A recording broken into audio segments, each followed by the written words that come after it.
আমি ভিউ দেখাবো। এখন 7টা বেজে গিয়েছে, আগে মুভি দেখবো।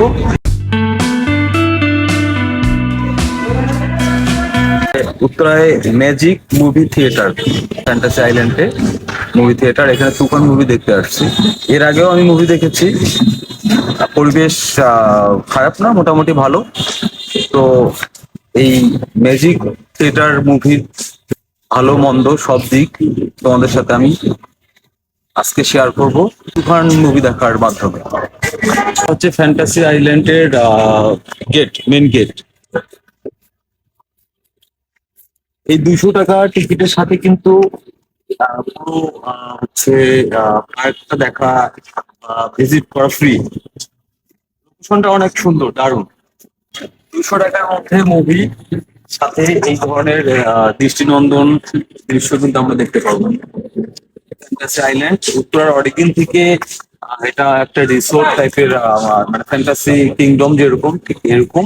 ফ্যান্টাসি কিংডমটা অনেক বড়, এটা মোটামুটি ছোট। তারপর আমরা উত্তরা শহরে যারা বসবাস করি তাদের জন্য খুবই একটা বেস্ট প্লেস। এই ফ্যান্টাসি আইল্যান্ডেই তারা ম্যাজিক মুভি থিয়েটারটা করেছে।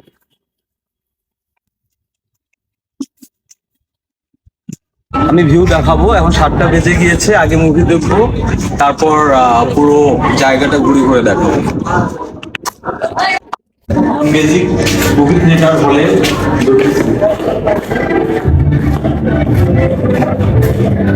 জাতীয় সঙ্গীত শুরু হয়েছে। এখান থেকে, হল থেকে বা থিয়েটার থেকে এই ভিউটা দেখা যায়। দিস ইজ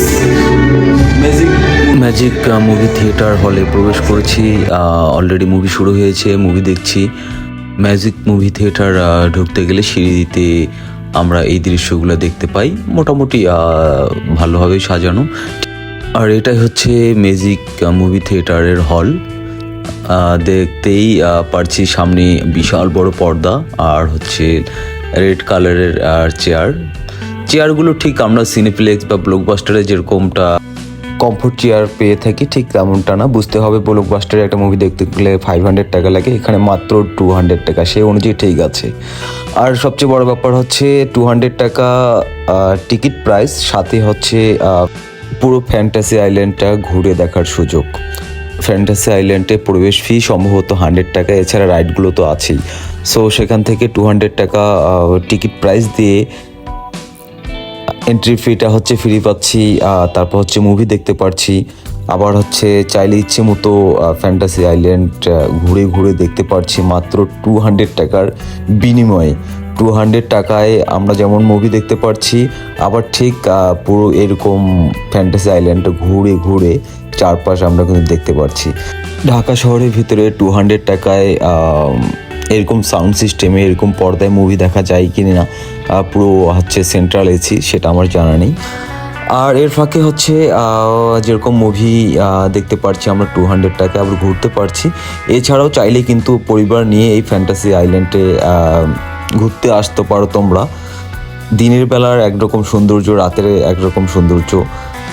ফ্যামিলি নিয়ে যে কেউ এখানে আসতে পারে। এখানে সুইমিং পুল আছে, বিভিন্ন বাচ্চাদের রাইড আছে, বড়রাও এই রাইডগুলোই চড়তে পারে। আমি হচ্ছে সম্ভবত 2015-16 সালে ফ্যান্টাসি আইল্যান্ডে রাইডগুলোতেও চড়েছিলাম বেশ কয়েকটাই। তো তখন থেকেই ফ্যান্টাসি আইল্যান্ডে যাতায়াত ছিল বা এখনও আছে। আর এখন মাঝে মধ্যেই হচ্ছে ফ্যান্টাসি আইল্যান্ডের সুইমিং পুলটা হচ্ছে ব্যবহার করে থাকি। ফ্যান্টাসি আইল্যান্ডে 1.5 ঘন্টা সময় 400 টাকা মেবি এখন চলছে সুইমিং পুলে। এই যে চমৎকার কিছু বাচ্চাদের জন্য রাইড রয়েছে। যারা ফ্যামিলি সহ আসতে চান এখানে এসে মুভি দেখতে পারেন, বাচ্চাদেরকে ঘুরে নিয়ে যেতে পারেন মাত্র 200 টাকার বিনিময়ে। 200 টাকায় এর চেয়ে বেশি কিছু ঢাকা শহরের ভিতরে আশা করাটা আমার মনে হয় না মোটেই কাম্য।